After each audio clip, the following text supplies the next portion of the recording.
4 वाजताच्या भुकेसाठी झटपट होणारा चटपटीत असा नाश्ता आज मी बनवलाय। तर आजची ही शेजवान सँडविचची रेसिपी बनवण्यासाठी मी कस्तुरी शेजवान चटणी ऑर्डर केली होती। या चटणीमध्ये कुठल्याही प्रकारचा आर्टिफिशियल फूड कलर किंवा व्हिनेगरचा वापर केलेला नाहीये। स्क्रीनवर दिसणाऱ्या व्हॉट्सअप नंबरवर ही चटणी तुम्ही ऑर्डर करू शकता।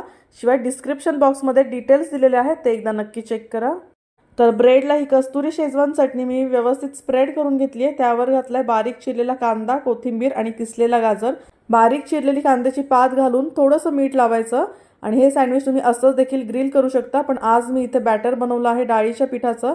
यामध्ये हळद, लाल तिखट, हिंग, मीठ आणि तीळ घातले आहेत आणि यामध्ये आपण हे सँडविच डीप करून तेल लावलेल्या तव्यावर व्यवस्थित झाकण लावून दोन्ही बाजूंनी खरपूस असं भाजून घेणार आहोत। आणि हे गरमागरम सँडविच मस्त चटपटीत अशा कस्तुरी शेजवान चटणीबरोबर सर्व करूया। पहा बरं किती भाज्या पोटात गेल्यात। अशाच हेल्दी टेस्टी रेसिपीजसाठी